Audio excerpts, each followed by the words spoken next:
welcome, y'all so-and-sos, to Gabbing Games. Good to see you. Good to have everybody here. That was Alex Plox, if you don't know, who wrote, well, he didn't write the original music, but that is his take on one of our tracks from Twisted Metal 2. And I love it. I love all of Alex's stuff. It's great. It's very synthy. It's very 80s. I'm a big fan. Iron Bear, what attention would you like, buddy? Iron Bear's not happy with the show. He's not happy with the music. He says that's cringe music. Okay.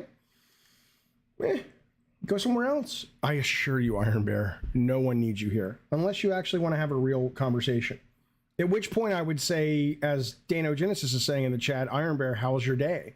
Like, why are you so mad? Why are you so upset? It's not freedom of speech, you fucking idiot. You don't even know what freedom of speech is. Rob the Mod just deleted him. I mean, look, you know, that's Alex Plox. It'll be in the time code that goes up a little bit later today or early tonight. Pepsi or Diet Coke? Diet Coke. But I'm trying very hard to, at least this is water. This is like seltzer water or whatnot. Oh. All right, fellas, welcome to Gabbing Games. Good to see everybody. Let me give you a heads up on what's happening today and tomorrow and just sort of with the show, and then we will get into the news, my friends. This date is incorrect, although you can't even really see it. So it's not tomorrow. It's Tuesday, April 25th. Brandon Salisbury will be on the show to talk about his documentary. Apparently, it's a Capcom-sanctioned documentary show that he put together with the love of Capcom about George Romero, who wrote the script or wrote a script for Resident Evil the movie. I believe he also directed one of the Resident Evil commercials. If you don't know George Romero, he's Night of the Living Dead, one of the great horror masters of all time. Really introduced the concept of the zombie as we know it today into pop culture. But they fired him. He was making the movie, or he was going to make the movie, and they fired him. So Brandon's made a whole really cool looking, I'll show you a trailer and some stuff on Tuesday about the documentary. And we're going to talk survival horror. We're going to talk Resident Evil. We're going to talk the movie. If you're curious about any of this stuff, Night of the Living Dead, which is the movie that really put Romero on the map, is not only on Amazon Prime, but it's also on YouTube for free if you want to watch it before the chat. But this is sort of the granddaddy of the zombie flick. And then the script that Romero wrote, that you can see here on your screen, is also, I'm going to put it up in the I'll put it up in the chat for you.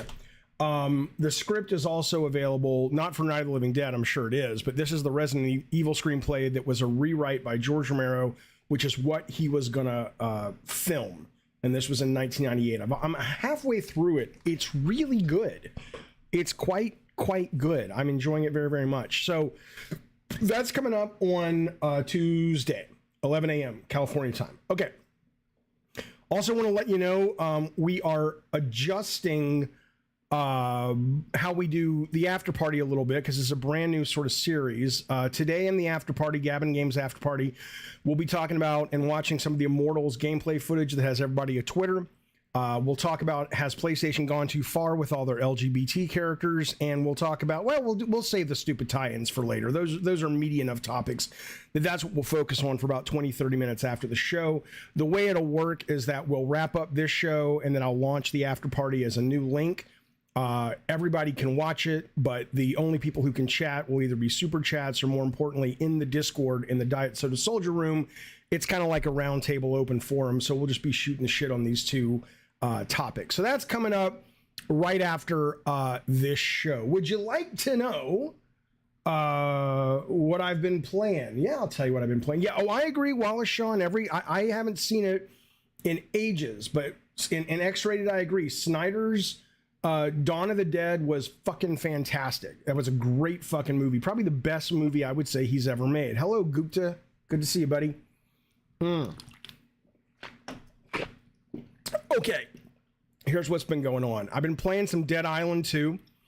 I think I am absolutely in sync for once with the critics on this. They're giving it mostly around a 7. I agree with that. I agree with that. I think it's really fun. I've played it single player. I've played it co-op with Spaz. I'm going to play it again co-op with Spaz and Brett from the membership. It's fun. It's shallow. It's basic. The gore system is deliciously delightful. If you're into that sort of thing, we'll talk about that a little bit later in the show. But yeah, I mean, I don't know if it's a $70 game, but I don't mind paying for it. I'm about 10% of the way through with it based on what the, my stats say. And it's good, man. It's when I was talking to Colin Moriarty the other day, I described it to him. I said, it's like, the way I feel about it is it's like Final Fight or Streets of Rage, not that deep with combat, but Final Fight Streets of Rage in a more open 3D environment. It's not like open world, but a more open 3D environment with some, just kind of fun missions and some crazy shit going on. I paid $70 for it, Carlos. I don't know if I got a bum rap, but that's what I paid for it. Spaz, who played it with me, says, I give it a 5 out of 10. The gore system's awesome, but nothing else is good for me. I think for me, what it is it's one of those games that I like putting on and just being mindless with. So it's a good game to stream and talk to the chat. It's a good game to just go like, I don't want to solve any puzzles. I don't want to do any tactics. I don't want to be that serious about it. I just want to kind of have some really satisfying button pressing results. Dead Island 2 fits the bill. That's why I'm saying I think it's a little bit expensive for what it is, but I'm enjoying it. I like it a lot. I'll tell you what surprised me. So as I was preparing for hang on. Yeah, so Spaz says the gameplay got stale after 2 hours. Again, it's important to understand, at least for me to try to communicate better my perspective on this. I think if you think you're going to sit down with Dead Island and play it all day long or play it for marathon sessions, Spaz is absolutely 100% right. It gets stale very quickly. About 90 minutes is all I can do at any one time. But that's, to me, okay if you know what you're getting into. You load it up, you beat up some zombies, you have a good time, you move on with your life, and then probably, I've been drawn back to it. I have every desire to come back to it and play it more. So, okay. So, as I was preparing for the interview we talked about with Brandon, who is really, the movie that Romero was going to make and wrote was based on Resident Evil 1. And it occurred to me that I had never played all of Resident Evil 1. I had probably played about 30% of the way through because I got busy. That was 96. Twisted Metal 2 was coming out. We were trying to figure out what was after. And it was just, it kind of, I was aware of it. I liked it, but I never really jumped into it. So I know I was talking to Spaz yesterday. He's kind of the Resident Evil expert on the channel, but he was saying that the remaster, which is what I'm playing, which I think is a blast and it's a lot of fun. He says pretty different in the mansion layout and things like that. But regardless, though, the remake, yeah, Joe says it's amazing. I agree. I'm having a great time with it. The one thing I hate about it, and I get it, it's part of the thing, but I fucking hate the door shit. I know back in the day that was a loading. But I don't think today, even when this came out in like 2013 or something, I don't really know why they still have to do those fucking stupid doors. It's kind of annoying. But yeah, no, I'm totally digging this. I'm having a great time with it, and I'm loving it. I hope they do make. Wallace says RE2 remake is amazing. I agree. All the remakes that I've played have been amazing. I'd love to see them remake this in the RE4 style, but who knows? Okay, so Spaz says in the original game it wasn't even for loading. So what was it for? Why was it meant to be tense? Because it's annoying as fuck. Zach, you played all the RE2, 3, 4 remakes, 7, 8 in the last 2 weeks. Jesus fucking Christ, man. Yeah, I don't know. That's a little too much Resident Evil for me, and I love the franchise. Doug says you could be playing RE4 instead of going back to the old one. I am playing RE4 as well. Last night, what I got a little confused on, and you guys can probably help me with this. So, so when I played RE4 on the HD version on Steam, there was a part where this giant monster comes out, and I'm fighting him in this pit, and there's ladders, and I have to kick the ladders over, and it was like a boss or a mini boss. And I was like, okay, I know because I'm already in the castle now, and I'm like, I know I would have encountered that already. I guess they may have pulled that out. Maybe that's not in the remake of RE4. I'm just wondering if anybody knows, because I remember that gave me a lot of heartache. But so far, RE4 is pretty fucking great, though. I mean, it's relatively easy for me, which is saying something, and it's in the normal mode. So Spaz said the doors were to make it tense. Since all the backgrounds are pre-rendered, it would load the image whenever it switches. That's where the game actually loads. Yeah, I don't know then. I find it annoying. What part was hard in the original, meaning the part that was hard for me in RE4? There were a few parts. I think I struggled with that pit battle was really tough for me. The castle originally, like the first floor with the guys with the shields and the morning stars and stuff, I found I must have had to do that like 7 times. Now I did it like once and I didn't even think about it. But it's probably you know, I've also changed how I play games these days, and I really level up and collect all kinds of shit. I tell you one last thing I'll say. We're gonna move on from this. Is yes, X-Rated Skater says, is RE remake worth the $70? I mean, your mileage will vary based on how much you love the first one or RE4 original. But that said, though, I fucking love it. It's one of my favorite games of the year.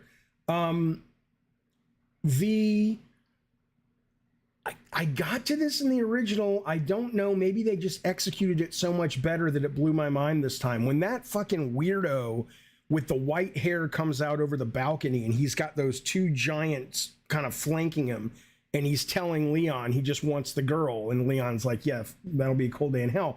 That's the fucking, out of all the freaky shit in this game, that's the freakiest fucking little character I've seen in a very long time. You don't know what I'm talking about, look it up, look at a playthrough, or I don't know what his name is. I'm sure somebody in the chat will tell you.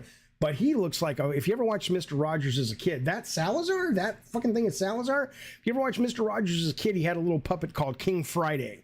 It looks like a fucking nasty, deformed, mutated King fucking Friday.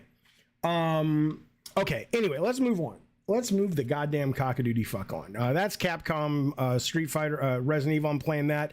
I'm also, now let me tell you something. I loaded up Street Fighter. The demo is live. I don't know if it's a time demo or if it'll be out until the game drops in June, I think. But I loaded up Street Fighter 6, and my first experience with it was negative. And I'm not a big hardcore fighting guy, so if you're, you know, I'm not the guy to, you know, talk to about the nuance of this game. But I didn't like the tone of it. I didn't like the narrator. I didn't like the music. It's weird to me. It's like they're doing all of this amazing work on the game to make it more inviting. There's 3 different types of control systems based on, you know, how deep you want to go and how much work you want to do. So you can play like with your kid, or you can play with a new player, and everybody still kind of feels like they're getting their punches in and shit. I love that. I love the open lobby. The open world is cool, but the thematic doesn't feel like Street Fighter to me. I know I'm like, this is the roster of launch characters, I believe. You see Dhalsim and Honda and Guile and all that. You know, the classics are there. I think Chun-Li, yeah, there's Chun-Li. The the classics are there and accounted for. But it just feels so not Street Fighter in terms of its sort of thematic. So I didn't like that at first. So I played the tutorial. I moved on with my life. I'm like, whatever. But then, like, you know, let me go in and actually play straight up combat. And I did that. I did that today, and I played about 40 minutes worth of it, just battling the AI, and I thought it was great. Once I got past the thematic, which I don't like. I don't like the art style. It's not colorful enough. Toby Moss, I agree.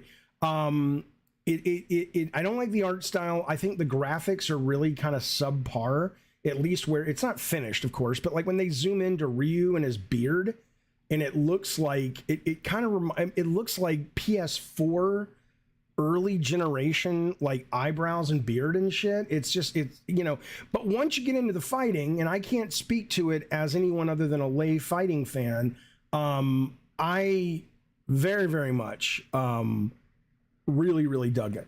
Prince Green says Street Fighter has always been about the street and the word fighting, so I don't know why people don't like it. It's very, well, he doesn't know why people don't like the street and style of graffiti and hip hop, so people have issues. I have absolutely zero problem with street style and hip hop in any form of entertainment. It's not that I don't like the style in a vacuum or attached to a more, in my opinion, appropriate product. But when you've got what amounts to these characters that are action figures and toys and colorful, and yes, they're not, I like that they're maturing it up a little bit, but it's still this, it's not Mortal Kombat. And it almost kind of feels like they're grounding it so much in reality that it's kind of lost some of its, for me, some of its, charm. But then again, Mortal Kombat cleaned Street Fighter's clock in terms of sales. So maybe they're like, look, the days of those kind of cartoony fighters, we gotta fucking move on. So here's somebody in the chat. Again, I don't play fighting games well enough to really judge them at a quality level. Brandon Heat clearly does. He says they nailed the fighting in Street Fighter 6. I can't wait for the full game. All I can tell you is what I know is when I played it, I fucking really enjoyed it. Like today when I was fighting Ryu versus Ryu and Ryu versus whoever this new guy is, it was a lot of fun. And I played with modern controls, and I think that's where, I'm not going to play with the baby controls, but I'm not playing with the classic controls. I like that I can do Ryu's moves like Hadouken and all that shit with basically 2 button presses. And I get it. I'm a fucking loser. Fuck you. At least I can play and have a good time. My money spends just like yours. Okay.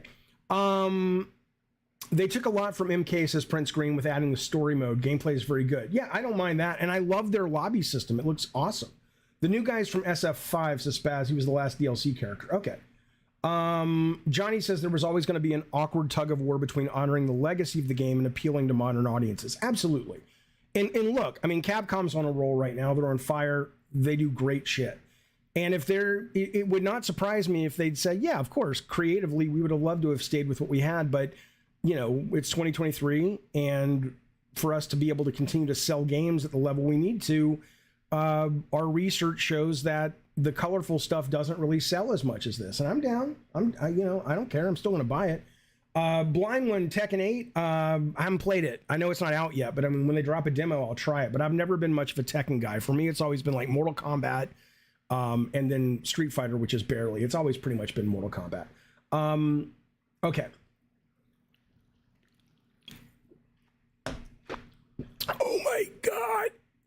Oh my God. I love the bubbly. Listen to this last thing. They announced their characters a couple days ago. They're downloaded for the first year. Aki is maybe new. I don't know. Rashid's been in. I've never heard of Ed. Akuma, of course. It is a little weird that they're waiting a whole year to put him in there, but maybe, I don't know what the word is there or what the reason is there. But yeah, so I think, let me know, but I think Akuma is obviously old and Rashid is old. Aki and Ed, are those new or are those they've been in the series? I mean, I'm not a big familiar. I can talk to you about the Mortal Kombat lore, but I can't really tell you too much about the Street Fighter lore, other than to tell you that I did play the very first Street Fighter in the arcade with the big fucking buttons. Aki's new, Ed and Rashid are from 5. Okay, and then Akuma is old school, says Brandon. All right, thank you for that. I want to talk briefly about Crash Team Rumble Crash Team Rumble. I'm having some second thoughts about the game, but not really. My view is still you shouldn't buy it. I totally believe that right now. But what I have found, because I was going to get a refund, and then Sony's like, oh, we have to kick it up for a review. I'm like, whatever. So I'm like, I've been acting like I'm not going to get a refund. My first reason I asked for a refund, though, is after playing it for about 2 hours, an hour and a half, I was like, this is really fun. It's really good, but it's just really kind of vapid. There's not much to do, and it doesn't feel deep enough, and blah, blah, blah, blah, blah. And I still feel that way in a lot of ways. It has gotten better the more I've played it, which is, you know, an error of mine I make sometimes. I do need to give games at least a little bit more time before I draw a conclusion. But that said, what I will tell you is it's still very shallow. And the combat between the characters, like when somebody, when you're trying to bank your Wampa fruit and score, and somebody has their sights set on you, unless you have a particular power up, you just can't, there's not like any defense. You just have to run away. And if you're not as fast as they are, you're kind of fucked. You know, so there's just not a lot of, they don't fill in the gaps with some nice meaty counters and things that you can turn the tables on your enemy. What I will say though, is when I was playing this, and I played a little bit more today, it reminded me, like if I played 2 rounds today and I was done. I was done. I was like, okay, I'm going to go back and play something else. I jumped into Call of Duty, and I was playing Call of Duty. I think it's the grind mode, which is basically the, you know, we had a mode like that in Drawn to Death where you kill people and take their hearts and collect them and bank them and blah, blah, blah. And what I liked about Call of Duty right now is they have enough maps and enough variety in modes that when one mode starts to get boring, you roll into another one. And if this game launches with 5 modes, or it launches with 5 modes and there's a meta like Fall Guys, then I could see this little island of a mode being a great little piece of the puzzle. But that's not how they advertised it, and that's not how they sold it, and that's not what they said I paid for. So I would still say if this is what they launch with some more characters and some more levels, I don't think it's worth $29. I think it's a lot of fun, but it's exceptionally shallow. You know, it kind of reminds me in some ways of a game I worked on called Calling All Cars, which I think was one of the most fun games I've ever worked on. But I also think that it doesn't have enough meat on the bone, that it's like bubblegum. And it's like $9 maybe $20. But 29 to 30 bucks, 40 bucks, depending on which version you buy, I still say I wouldn't buy it. But I am going to keep my eye on it, because if they can make 3 or 4 more of these modes in Crash Team Rumble, and then that's what they release in a couple of months. It's only 60 days though, so it's hard to believe. Then okay, I'm a little bit more interesting. John says, we never needed this game. Sad they can't just do another single player. Well, here's what I think happened, and I don't know if that's true. First of all, let me tell you, one of the things I do like about Crash Team Rumble is, you know, I mean, I loved Crash 4. Best Crash ever, I always say, and I believe that. I loved it. I finished it, which is rare for me. It feels like they've lifted control schemes and animations directly from 4. And I say that in a good way, because it feels so good to be playing Coco and spinning around and collecting shit and doing the double butt slam. It feels like you're playing a platform game. But I think probably what happened is Crash 4, at least for Big Bad Bobby Kodak's view, didn't sell what they wanted it to sell. And Toys for Bob, which is one of the best devs in the business, certainly for this kind of game, the best, they were like, okay, well, we want to keep doing Crash. Let us try one of these service games you love so much. I don't know if that's what occurred, but I could, you know, trust me, if Crash 4 would have sold gangbusters, they would have been making Crash 5. And that's kind of not what is happening. Everyone says, Jay, cancel your Game Pass subscription and become a member on Jaffe's channel. Yeah, or both. Why not both? It's expensive, though, to do both. Crash movie going to be made most likely, since all the game movies are getting made. Yeah, I'm sure that's going to happen. Absolutely. Spaz, who's played this with me, says I would pay $10 max for the game. I still have access to the beta even after I got my refund. Yeah, again, like I'm saying, if you can't add 3 or 4 or 5 more of these and it becomes like Fall Guys, and it's like, oh, we're doing the Rumble version. Oh, and now we're doing the whoever can clear the linear Crash 1 course, whatever the multiple modes are. If they don't do that, I would agree with you. I would still say don't buy it. I would still say, you know, don't pick it up. Okay. Let's move forward, shall we, in our little journey through the world of the games, of the videos. I'm not bothered by this. Let me tell you a story first. I'm going to tell you a little story, and then we're going to get to the Jedi Survival that comes out very, very soon. But it's related. So I had a buddy, you may have heard of him, great talent, worked with me on Twisted Metal Black, worked with me on some games we didn't ship. He created the game Adrift. He directed that game. But he got into a shitstorm a handful of years ago when he was kind of laying into some people on Twitter. He worked for Microsoft at the time. And they were like, oh, I don't have internet. My internet's not good enough for what Microsoft is proposing. And he basically said, I think it was like his famous term was like, deal with it. And it ended up getting him fired, and it fucked up his life. And, you know, for me, I'm just like, I don't give a shit. But I have that fucking privilege to not give a shit. And Adam at the time did not. And so it really sent him spiraling, but he ended up, you know, emerging as a great designer from it, and as a very, always working, very clever fella. But what I will tell you as it relates to Jedi is that I'm not, you know, it's not as vocal because, as all of us know, the internet has gotten better for everyone. It's still shit in a lot of places in the world, and certainly in America, but basically the news comes out today. I think this was today, actually. It looks like Jedi Survivor will require a digital download. So basically, and this is coming from Eurogamer, but it's all over the net. Vicky Vale says, it looks like physical copies of Star Wars Jedi Survivor will require an additional digital download to play. Whilst there have been no formal word from EA about the additional requirement, players who spotted the physical game in the wild have reportedly noticed that the box copies sport a sticker on the front that says download required.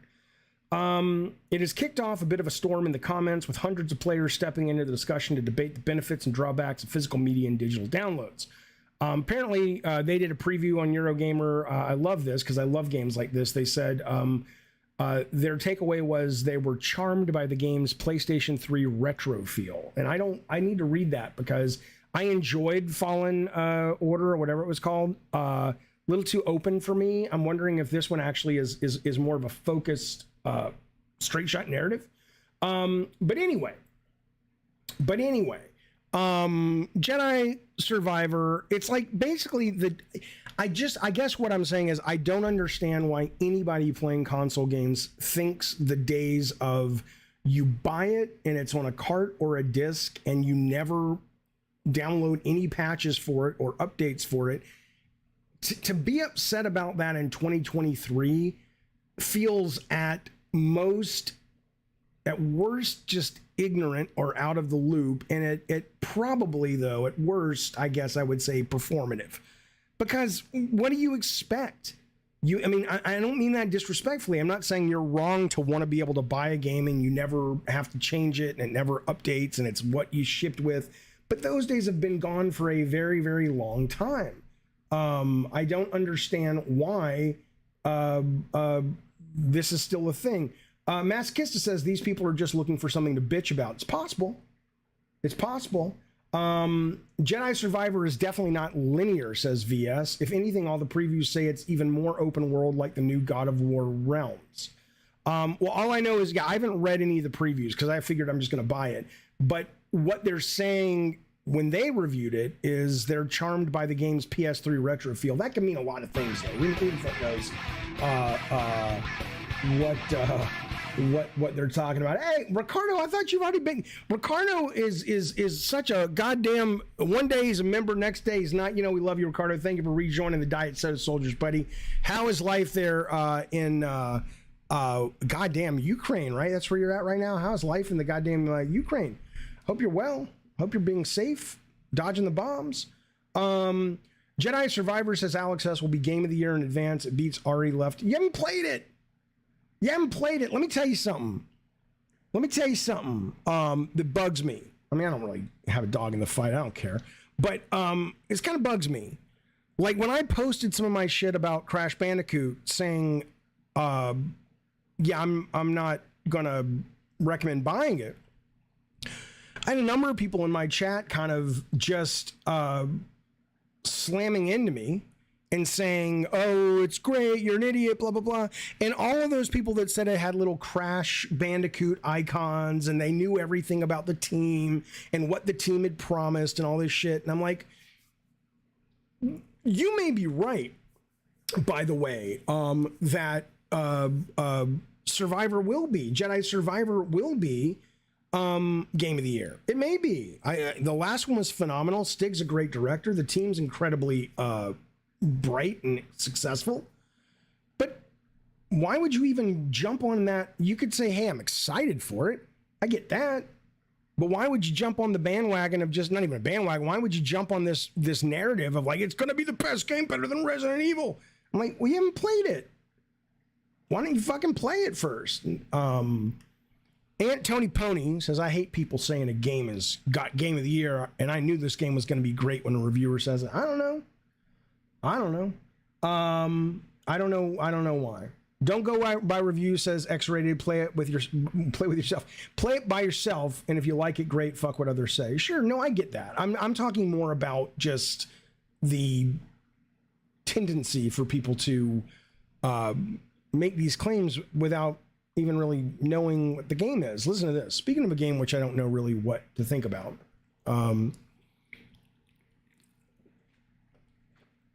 In the last week, Ubisoft puts up a I'll get to that message in just a second. Thank you, buddy.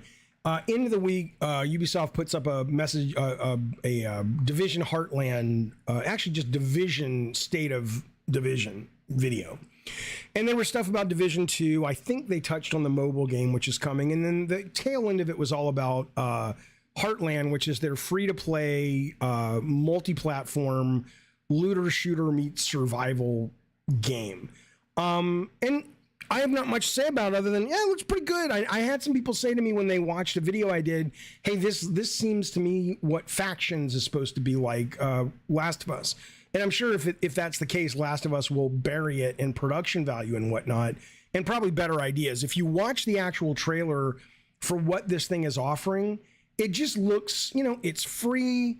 It looks good. It's set kind of very much like Redfall in this kind of East Coast Americana. Actually, this is kind of middle America, but it's like, quote, flyover states. So you don't get a lot of looter shooter survival games in those locations as much as big cities and stuff.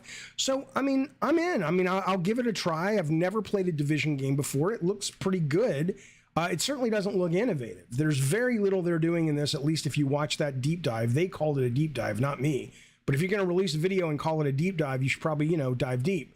But in this case, it was just kind of like everything you've seen in every other style game shoved into the bucket, and it's like, ta-da, maybe that's what it'll be, maybe it's not, but if you're interested, the video's up, you can go watch it. I did think it looked good.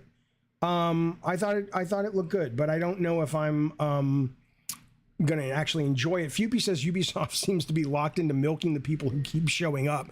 Alexa, stop. Yeah, no, I agree. Carlos says discs are cool for indie games because they're small. These new $70 games are so big and need tons of updates, and they're not going to fit on the disc anyway. Sure, absolutely. Again, I don't want to own disc anyway, but even if you do, the idea of thinking the days of owning it, and it's not going to get updated, come on now. That's crazy. Ricardo, member for 21 months. Thank you, buddy. He says, Survivor Jedi will not be Game of the Year. Come on. You people are aware of Diablo 4, Starfield, Spidey 2, Zelda Tears of the Kingdom, Final Fantasy 16. Come on. You goddamn right. I mean, I don't know that. But I know if you're talking just on pre-release hype, if you're going on pre-release hype, okay. It depends on what you value in Game of the Year. That's the thing. I'm trying to get Jeff Keighley on the show. It looks like it's going to happen pretty soon. And I'm going to ask him about it because ultimately Game of the Year is so subjective, even amongst DICE and Keighley's awards and the GDC awards, that what does it matter really? It's like, it just reminds me, it's like bread and circuses. It's like we're distracted by this thing that's irrelevant. The one that really matters, if somebody were to say at the end of the year, these games had the most playtime, these games made the most money, that matters, I think, because then you're like, okay, these games are clearly doing something that is really working for the majority. But when you're just talking about votes and, the fact of the matter is you literally got a guy in the chat, I think it was Alex, nothing wrong with it, I just don't agree with it, that's saying, already convinced that Jedi is going to be the Game of the Year. Trust me, people on those committees, I've been on those committees, people vote like that. Oh, my friend made this game. I like my friend. Let me give him a check. It's just dumb. Ignore it. I recommend ignoring it. Instant message Sama. Thank you for the super chat, buddy. He says, Jeffy, have you seen the unrecorded gameplay trailer yet? It looks phenomenal. I have seen it, and then I've seen IGN actually got a copy of it or downloaded a copy of it to prove that it was real, and they played. It was a little chunky on their computer. But yeah, visually it looks excellent. It looks great. And we'll talk about that in just a second, because there's actually a news story associated with that. But yes, there's absolutely no doubt in my mind that visually it's really fucking cool looking. And I don't know, like I saw somebody in the chat saying, oh, but that's easy to make. I don't give a fuck. I don't give a fuck if it's easy or hard. It looks amazing. It looks amazing. What game of the year do you go off, says Toby? My own. I don't care about people's game of the year. What the fuck do I give a shit what people think game of the year is? Well, that's exactly. In the chat, Spectre Bull says, why not just enjoy the games you're excited for? Why does everything need to be an award to validate your purchase? I don't know. I'm with you, baby. All right, Joe, Jojo D, we're going to talk about that in just a couple of seconds. Just a couple of seconds. Joe's asking about or talking about Xbox management being really pissed, or Microsoft management being pissed with the way Xbox is doing, and we will talk about that. But first, I do got to turn you on to this. I've been in both of these betas. Wait, hang on. Mr. K says, see, why would Jeff come on when you say you don't give a shit about what other people's game of the year is? Because why do I have to agree with that aspect of Jeff Keighley for he and I to be pals and he and I to have a good conversation? What do you only speak to people in your life that you agree with everything on? I would ask him about it. I would ask him about, does it create a divisiveness in the industry? Why, what is his criteria? And frankly, I'm more interested in how the Oscars have started ripping off Keighley.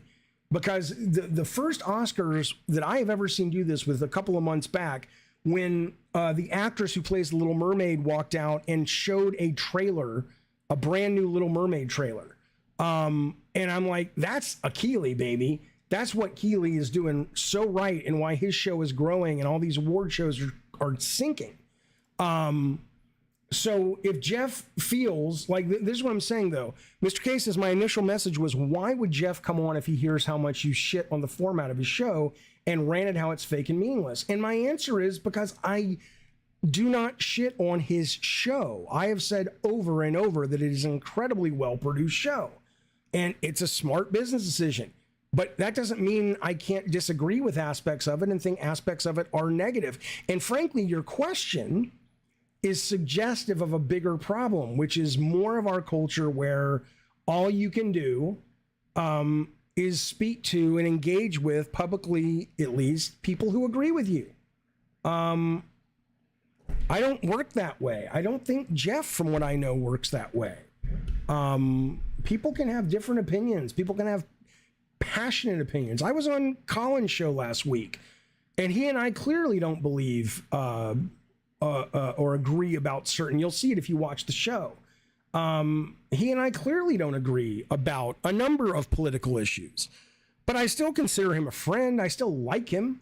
I still like talking to him and spending my virtual time with him whenever I do and can. The idea that it's got to be, nope, you missed the check mark that says you and I can be pals, that's a problem. That's a problem. Okay, let's move on.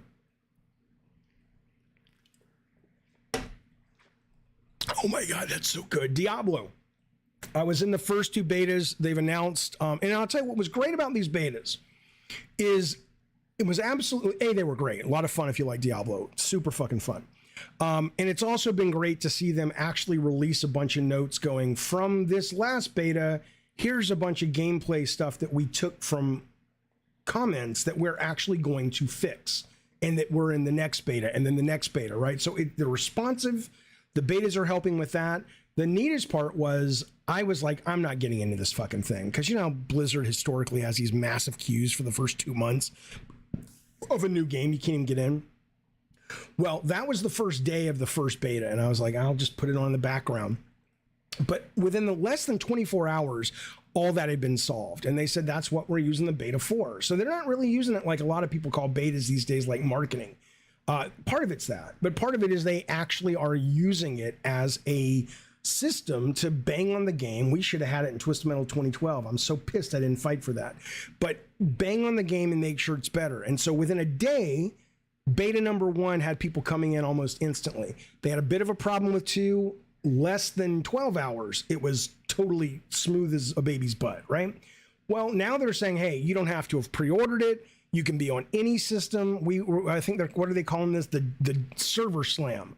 May 12th to 14th. It's on all platforms. You don't have to own a copy. They want as many people funneled in. So when it does launch in, I think it's June 2nd or something, June 6th, it will be ready and it will be absolutely, off to the races and in a really good onboarding experience. And again, if you haven't played it, now's your chance. It's not on Switch, but it's pretty much on everything else. PS5, PS4, Series XS, Xbox One, and PC.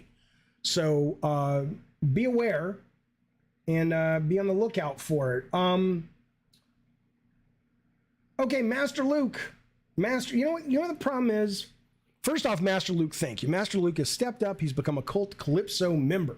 Now, first off, thank you for the generosity, buddy. I'm going to tell you a story in a second. Thank you for the generosity. Thank you for being a member. There's a lot going on with new member stuff. If you're a Cult Calypso member, as you are now, you will be able to be, and if you want to be in the game club, actually on the mic, you can. Cliff Blazinski's coming on around end of May. Our first game of the game club, which is exclusive to Cult Calypso members and higher, is the first Gears of War. We're going to play it. We're going to debate it, discuss it, talk about nuance, metaphor, game mechanics, all that. And then the second or third episode, we'll bring Cliff on himself, and we'll be able to pick his brain. So if you want to be involved in that, either as someone who can watch it immediately or watch it live or actually participate, you got to be at least Cult Calypso. And if you want to actually be on the mic on those shows, there's only 10, there's like 8 spots left. So hit me up on DM. But thank you for that, Master Luke. Here's the story I was going to tell you, though. The story I was going to tell you is Master Luke, like when you've been doing this for as long as I have, you forget the people who have pissed you off. And so I'm looking at Master Luke's name and I'm like, is this one of the guys that was a troll and pissed me off? I'm like, I remember Master Luke. And I remember going, is he one of those guys? Or maybe I liked Master Luke a lot. I don't remember. So either way, Master Luke, thank you for your money. I hope you're one of the good ones. That sounds terrible. Like I'm being racist. I don't know what race you are, so it can't be racist. But the point is, I hope you're a nice guy. I hope I'm not remembering you in the wrong way. But there is a point where you're just like, you can't keep track of all the fucking names. I don't know what the number is. The human brain can only store pretty much between X and Y of names, and I've well gone beyond that. So, but thank you, buddy. I do appreciate it. Fuby is saying, I just want to know, back to Diablo, why there's so much hype around Diablo. How does it innovate and progress the formula? Well, I can tell you, I have played, I have played 1 and 2, didn't play 3. I played Immortal, and now I've played 2 of the betas of 4. There's nothing about it. Like, if you don't like Diablo, I think it's safe to say you ain't gonna like this. It is as Rob and I think Rob calls them rainy day games. I call them grilled cheese sandwich games. Does it look fantastic? Yes. Is the voice acting really good? Yes. There are quality of life improvements in terms of how you navigate the space and things like that.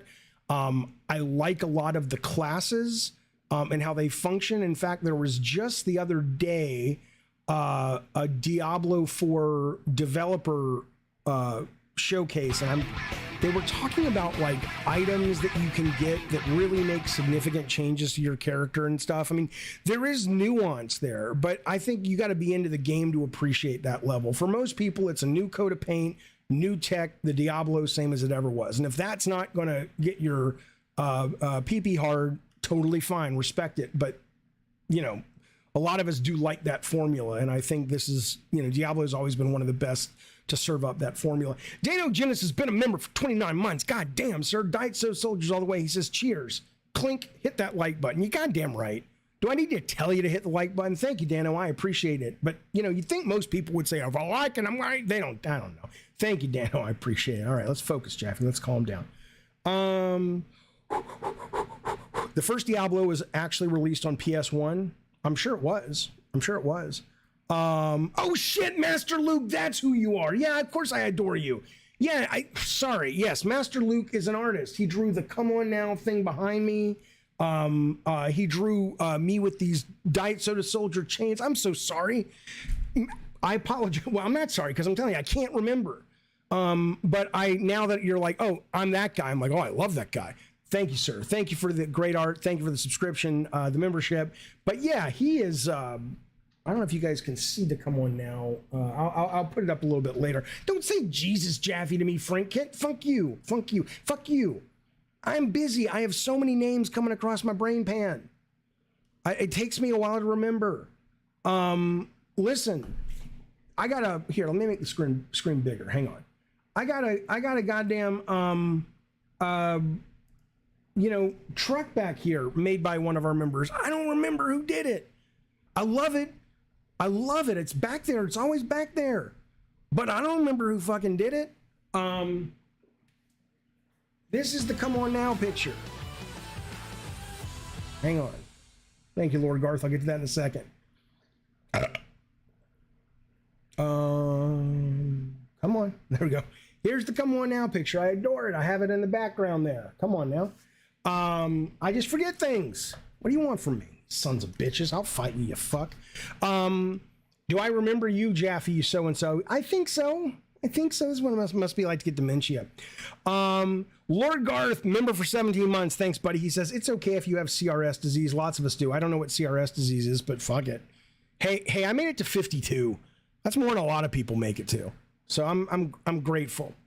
Benji Martinez, 30 months, Culticalypso, buddy. Are you coming to the Cliffy B show? He says, Muchus Ligma. I guess I'm supposed to go, what's the Ligma? I'll do it just for you because I love you. Chris, thank you, buddy. Died Soda Soldiers for 15 months. He says, I felt left out. How to do my monthly chat? Don't feel left out, Chris. Let me sing you a song. I know a guy whose name is Chris. He wants to be a singer, but he sucks, so he won't. And all he will do is watch MASH episodes with Klinger. Now, if you don't know that reference, like Chris, just maybe not, that means you're young. Do not fret, because chances are you'll get shot, because that's what happens to a lot of young people these days. Chris, thank you for being a member. Come on now. God, I'm good. I'm fucking good, man. Hey, the Radical Desi. Thank you, buddy. The Radical Desi has stepped up. He has also said, hey, I'm the John Club. He talks like that. I don't know why he talks. Thank you, Radical Desi, for being a member of the Diet Soda Soldiers. If you would have been a member this weekend, you could have watched The Cocaine Bear with all of us. We watched that as a member movie. But we will be doing a game night coming up pretty soon. Thank you for being a member. Hopefully we'll see you there. Radical Desi, thank you for that support, buddy. You'll also get all the videos early if you are a Diet Soda Soldier. So join the crew just like your best friend, Radical Desi. And if you are in the chat, give him a picture of Taylor Swift, the most beautiful woman in the world. I would appreciate it. Thank you, fellas. Look at all this love. Look at all these wonderful, supportive people. We got Sweet Tooth, member for 4 months. Thanks, buddy. He says, Jaffe, according to the Financial Times, the CMA will approve the deal on Wednesday. I just read it on Reset Era. Finally, it's over. Okay, well, first off, thank you, buddy, for that support. I appreciate it. So here's the... Oh, can't remember shit as CRS. Gotcha. Okay. So here's the question. The CMA help me figure this out. There's the FTC, which is America, and there are two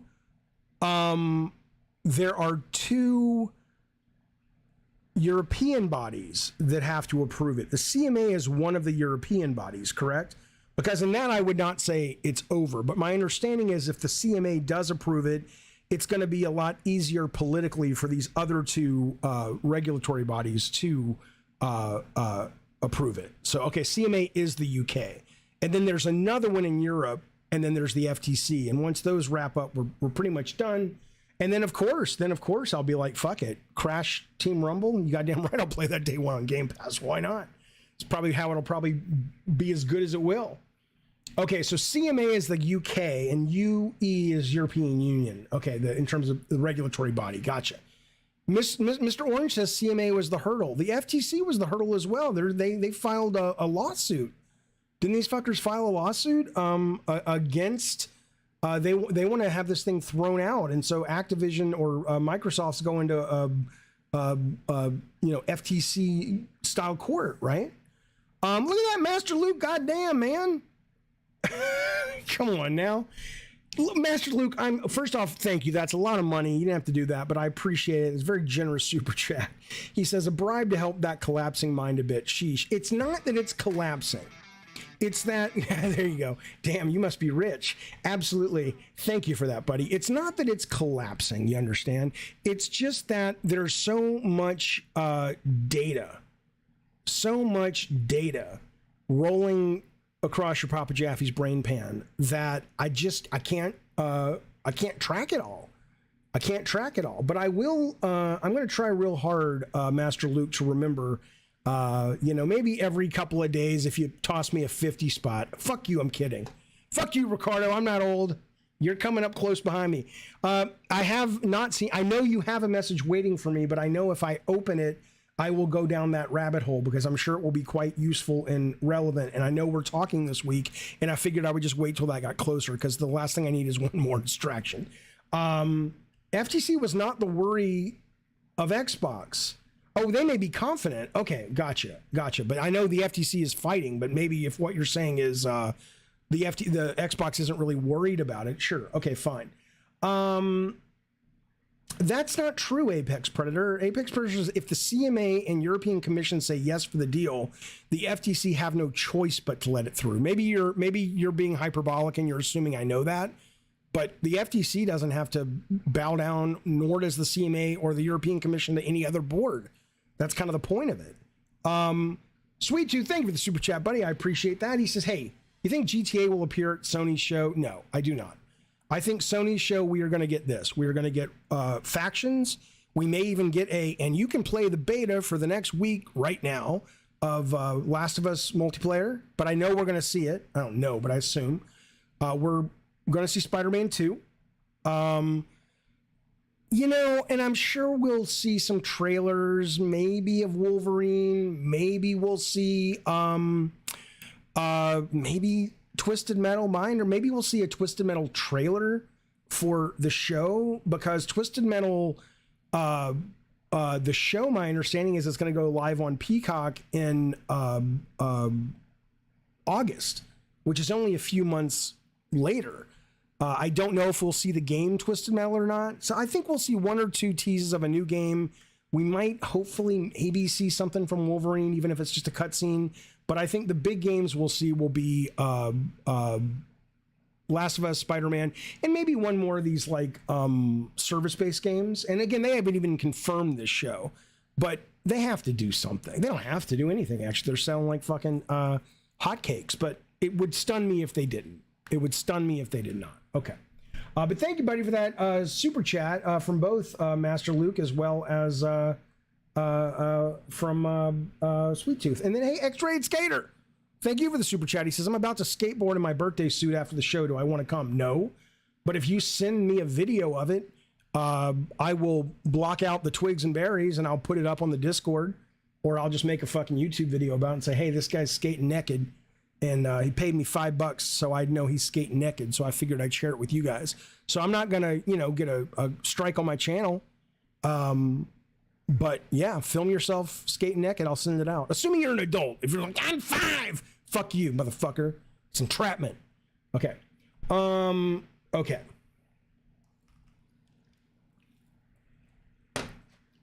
Rob, I'm way ahead of you. Rob's like, make sure this guy's 18 for. I gotcha. I do not know what graphics card I have. Okay, let's move on. Oh, I just want to let you know. I know you guys. Oh, Death Stranding 2, you think will be there? Stray DLC, VR2 stuff, Stellar Blade. That's a Wrath Izzle. Could be. Jeff Boyardee, I could never forget your name. Master Luke's like, fuck you, motherfucker. I want my picture back.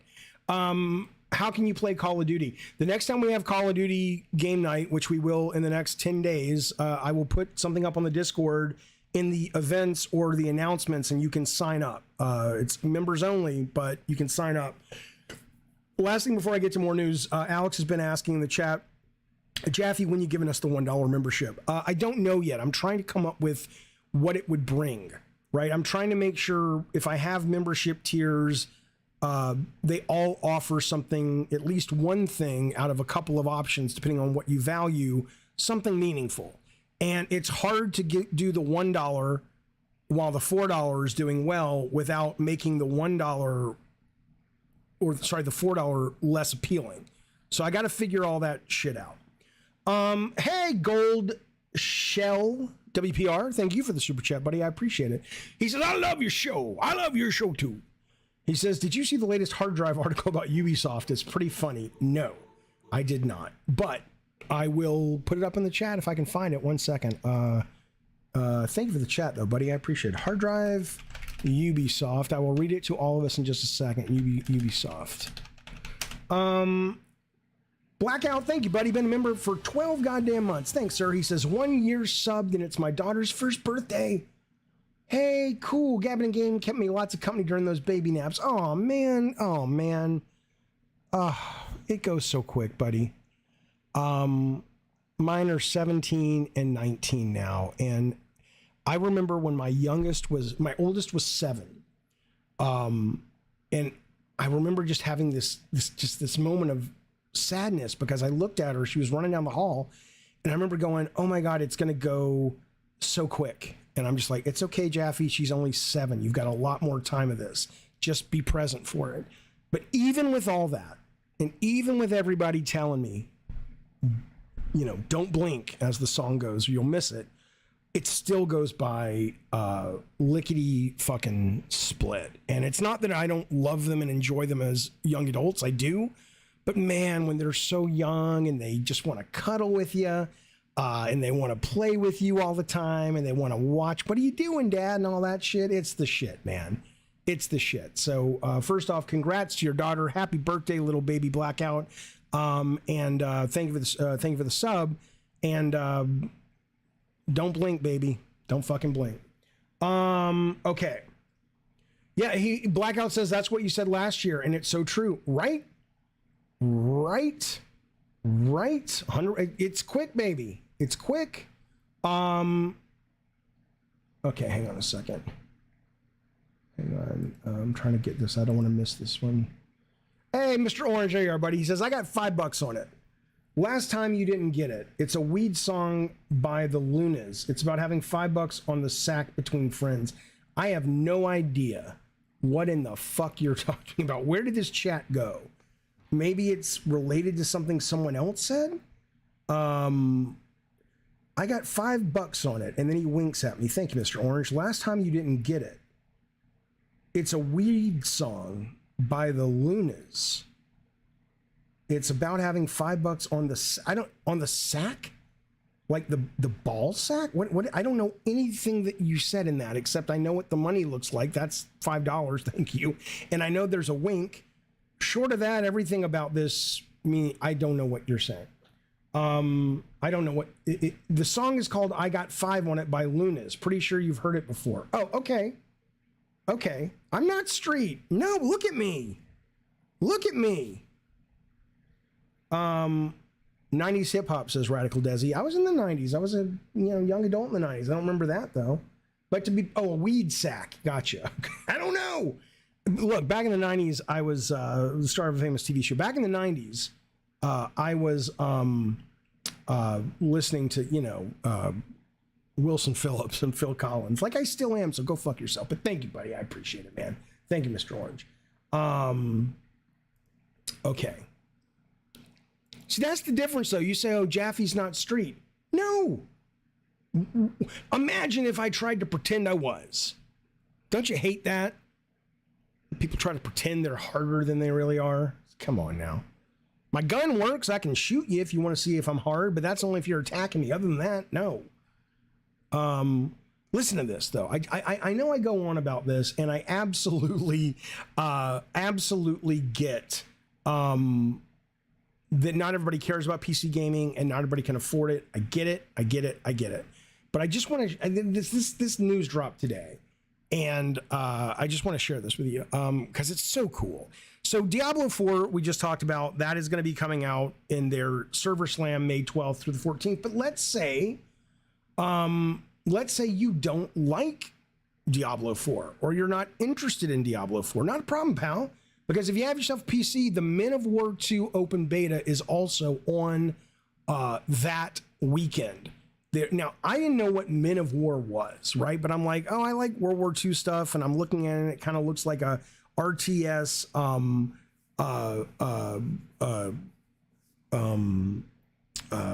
Commandos or Desperados. It's not that intimate in terms of few characters, but it's pretty fucking cool. So I'm like, yeah, I'll play it. So I go over to Steam to sign up for it.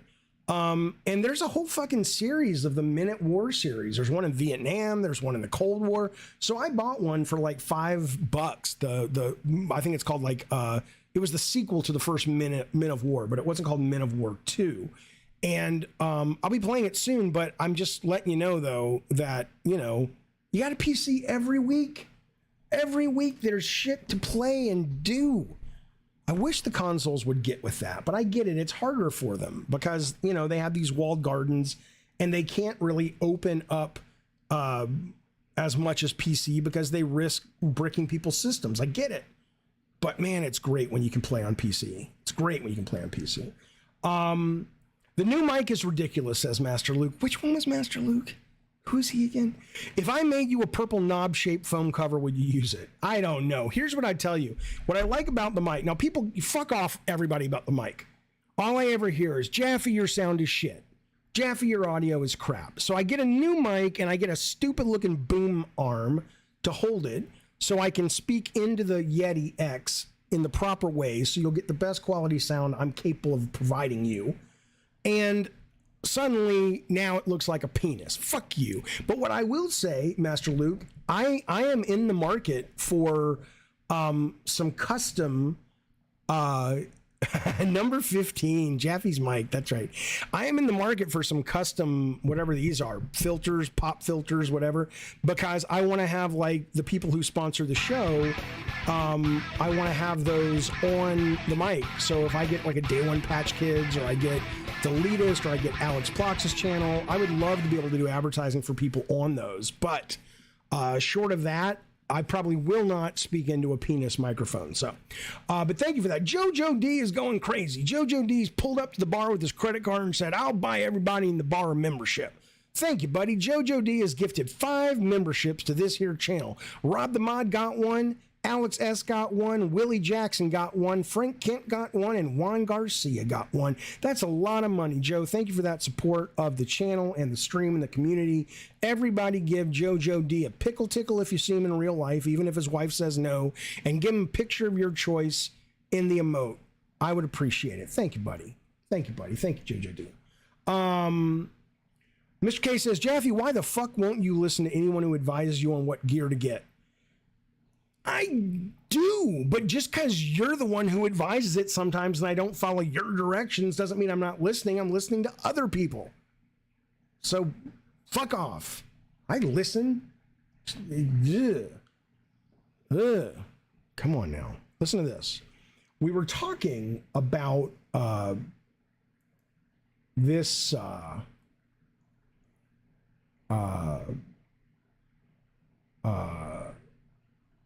game, Unrecord. You have to have seen it. If not, I'll play it in the background while we're talking. It's a you know, it looks just mind-blowingly real. It looks like, you know, it looks real within reason. In 5 years, we'll go, oh my God, it looks stupid. It looks crap. But that's how video games are. Like when Crysis first came out, people were like, oh my fucking God. But this is pretty insane. Pretty fucking insane. And I think it was Polygon put up an article today or yesterday talking about it's not fake. It's not fake. IGN played it. You can go to their stream and watch them. And then the developer played it on a computer and you can see that it's real. The point is, though, is that they are, IGN was only given the walkthrough level. Who cares? It was still a real-time level where you could navigate and shoot people and run around with a gun, right? So I'm thrilled they didn't play this build of the game, but it's real. I mean, they played a build that looks like this. Whether or not they had the exact mechanic, I mean, what does it matter? This is where we're going. Whether this game ever ships, whether this game is fun, this is not so far out of the realm of reality and Unreal 5 that it's like, this has got to be a fucking lie. It's not. We're getting there. We're getting there. The point is, though, this has prompted Polygon to write an article about, oh, this is going to be a lightning rod. People are worried about the violence and it looks too real and this and that and the other. And, you know, I mean, look, you guys know I'm a very progressive fella. I don't wholesale hate cops, but I definitely have problems with a lot of cops in this country and the fundamental foundations of the cop program in this country and how it was founded in this country. But I don't hate cops. But I get it. We're in a really tough time with cops right now and their reputation and what people can depend on and not depend on depending. And I get that there's going to be a little bit of maybe nuance and controversy around this thing. Those two different things, you know what I'm saying? Maybe you don't. I don't even know what I'm saying. But controversy around this thing.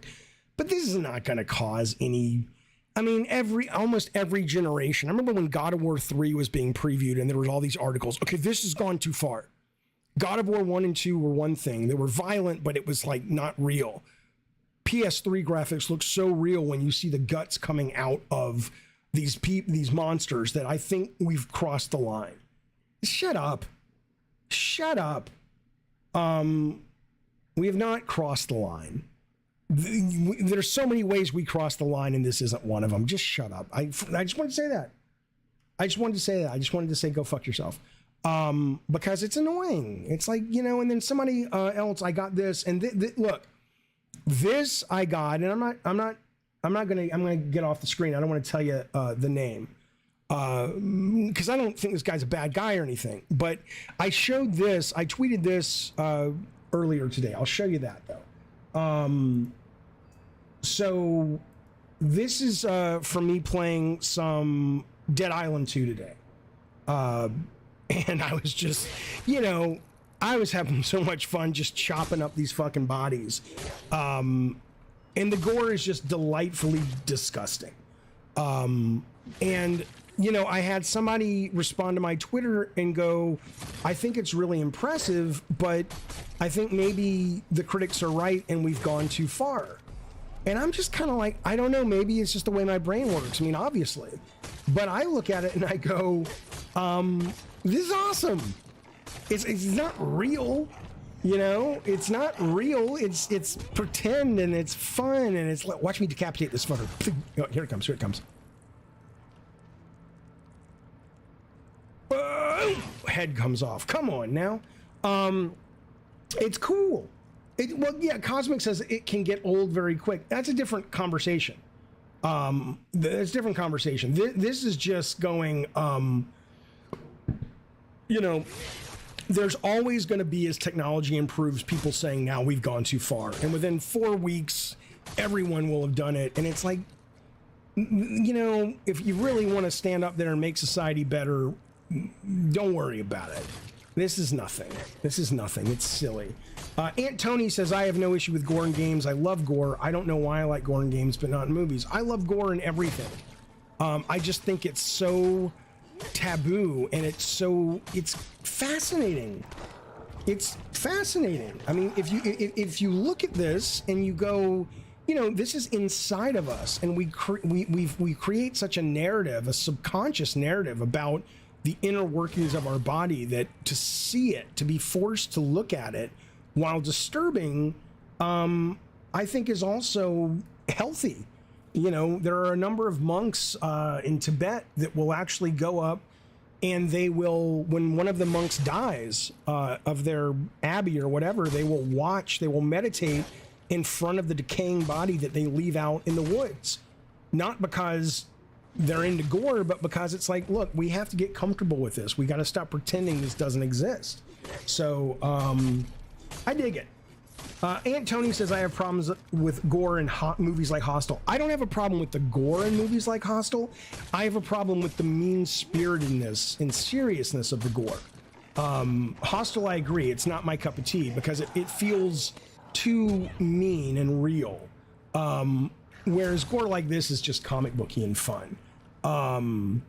Okay. Doug says, did you ever go to the bodies exhibit back in the day? Yes. Scientist or whomever toured with full cadavers showing the nervous system. It was fascinating. But then it turned out, I don't know if you know about this, but if you don't know what he's talking about, people would donate their bodies to this exhibit called Bodies. And they would do all kinds of things with them. That one body had some kind of fluid poured through all the arteries and veins and stuff of the body, and the rest of the body was dissolved in acid. So all that you had left was the structure of the vascular system throughout the entire body. So it formed the shape of a human, but it just looked like a bunch of licorice. And because what they put in the veins it wasn't susceptible to the acid, right? One mom had died in a car wreck, and she was pregnant, and so they took her stomach and cut it open and actually showed the fetus inside. I mean, it was amazing. But what ended up happening with that, if you don't know, is apparently there were a lot of prisoners, like political prisoners in China, that were being used for those things, and they hadn't said yes, but the Chinese government was making money off just selling these to these kinds of exhibits, and you were going and looking at these bodies that you thought were had agreed to this, but it was actually, these guys were actually, not all of them, but a lot of them were actually political prisoners of China. So it's kind of become one of those things that they're still doing it in places like Vegas, but I wouldn't go back until I knew it was on the up and up. But yeah, no, I've seen it. It's absolutely fascinating. Okay, let me see what we got going on here. We're saving. Let's see.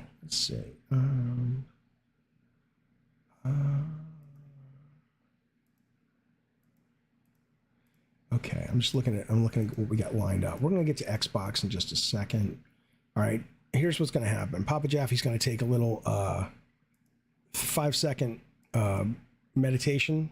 I'm not going anywhere. I'm just gonna settle for a minute, and then we're gonna come back. We're gonna talk about Aloy and her kissing the lady folk, and we're gonna talk about Xbox. All right, so let me just close my eyes. Give me a second.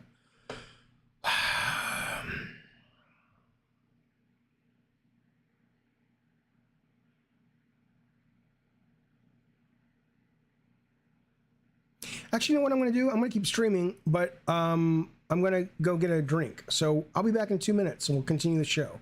I'll be right back.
And we're back. And we're back. All right, I just need a little bit of a break there to get some drink. Okay. Let's talk about this. So I'm just going to give you this news, but we're going to talk about this on the after show coming up in just about 20 minutes. So we're going to get into the details about, does Sony have, are they doing the right or the wrong thing with not so many, but in the grand scheme of things, I guess, but in the video game canon with so many LGBT characters. But for now, let me just give you the news. And if you're on the after show, we can talk about it. Horizon Forbidden West lets Alloy, I don't care what her name is. I don't care for the series at all. It's beautiful looking, but I've never liked it. They let Alloy kiss someone and it's a lady. So spoilers, by the way, if you whatever, sorry. This is all over the news, so I assumed it was. But there's this girl, I don't know, Saika, who likes Alloy. And I guess there's a point in the game where she confesses feelings for Alloy and says, hey, what do you think? And then she never comes out and says, oh, I'm not into ladies. She just says either, yes, I feel the same way, or I don't have time with this right now.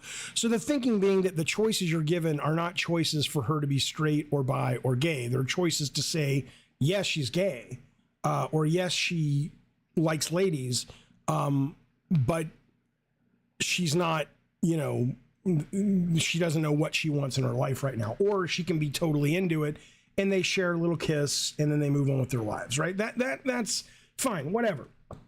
But the story is the user score. I mean, it is, again, I am not a fan of Horizon. I think the Horizon games are fucking gorgeous looking. And the new one, Burning Shores, looks phenomenal at a visual level. So I'm not defending it, or, again, for me, it's not my cup of tea though, but I know a lot of people love it. But you can't tell me this game is a 2.8. And when you read the complaints or the reasons it's getting 0, they're just review bombing it, right? Why are gamers like this? I mean, there's a lot of reasons why, but it's just to put LGBT things to Alloy. It's so disgusting and humiliating. That's why. There goes my favorite game, ruined by the agenda. They don't have their own will.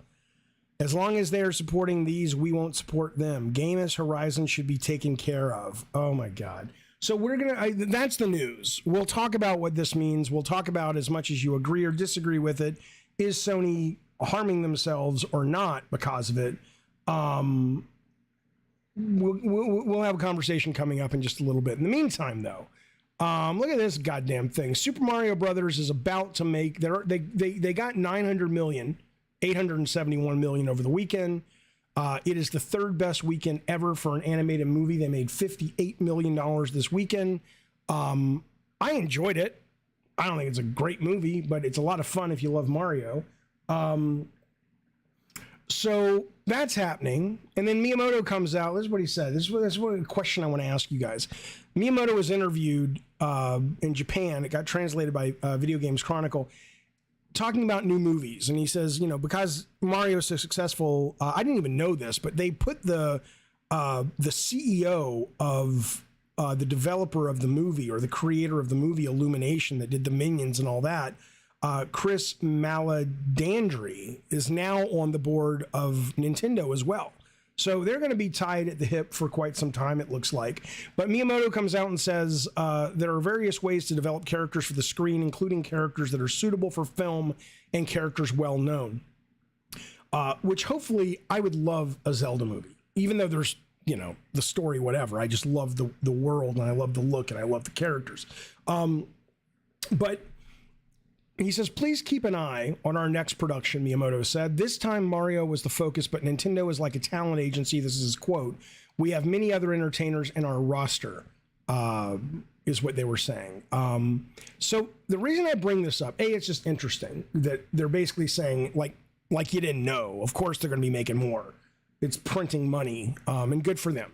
Good for them. I'm glad people who are going and seeing it enjoy it. Fantastic. Now, this is why I bring it up.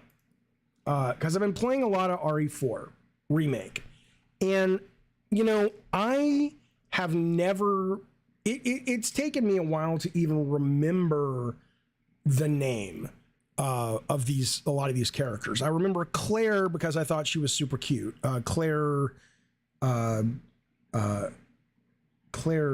something. It's Jill Valentine and Claire whatever. Redfield, I think her name is. But other than that, they were all interchangeable. Leon and Chris and Wesker, I don't fucking know. But playing RE4 Remake has really made me like Leon.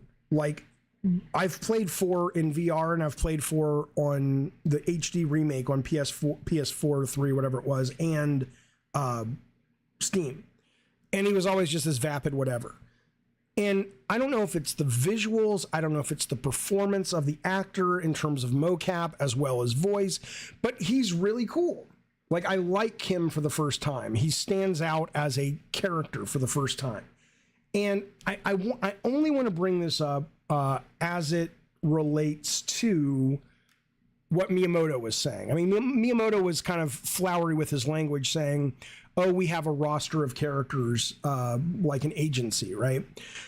But I remember back in the PS1 days at Sony, and we were talking back then about characters that we would create, like the industry at large would create, that would end up being like actors. So you may have the guy who plays Kratos, for example, in God of War, and he's playing a character named Kratos, but the way he looks and sounds and moves, we could then take him and put him as a totally different character in an action game.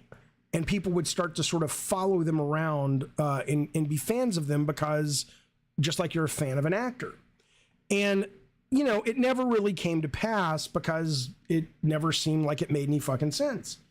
But this is the first, I just want to ask the chat, this is the first time I've seen a character in a game, RE4, and his relationship with Ashley and his one-liners and all this stuff, where I've been like, if Capcom came out and said, we're doing this new franchise about a vampire who is a secret agent that gets recruited by the world government to stop terrorism using his vampire powers, and he is being, you know, quote, played by the same voice actor, performance actor, and visual actor, meaning the 3D model of the guy who plays Leon.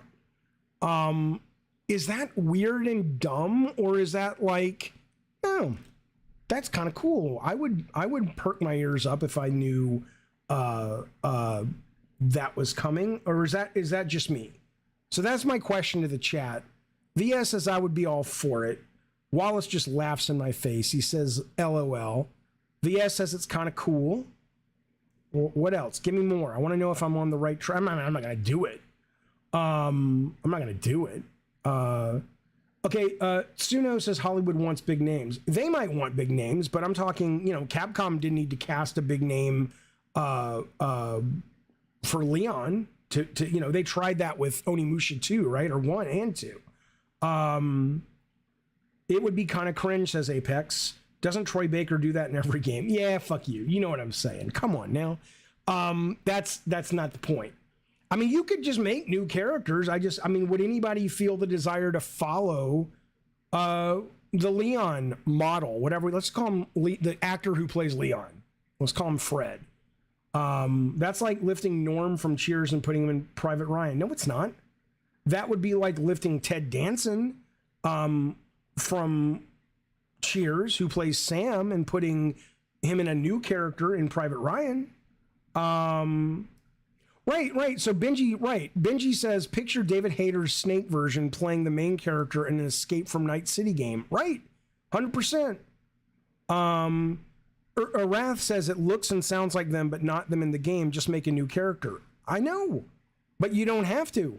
I'm saying that this might be more appealing. Okay. It would work if the role fits. If Ted Dancing was in Saving Private Ryan, fuck you. You know what I'm saying. All right, I just wanted to throw it out there. We used to talk a lot about this back in the day, and I like that idea. Who was it who brought that up? That Benji brought up. If somebody said, "Hey, we're taking, David Hayter, this guy, and we're making him look the way he looks in Metal Gear, but he's going to be playing a new character in this action game," I'd be interested. I don't like it in Hollywood. Tom Hanks irks me, even though all his movies don't. Well, most people like it though. Most people like to know what they're getting into. Leon looks like a Backstreet Boy. One of the Backstreet Boys is X-rated. I don't know them. I mean, I know who they are, but I couldn't tell you which one. Which one's your favorite? I'm always worried about that Backstreet Boy, and there was also one in NSYNC, the ones that just clearly aren't very good looking, but it's like, I mean, they're not bad, they're just not model worthy. And it's like, well, my mom said if I audition for this, I have to bring my friend, and he had to join too. You're always just like, come on, man. And imagine the groupies that end up with that guy. It's like, fuck, I wanted Justin Timberlake, or I don't know who the band names were in Backstreet Boys, but it's like, oh, I wanted to fuck Justin. Fuck, I gotta fuck this guy. God damn it. Can you imagine? Come on now. Okay.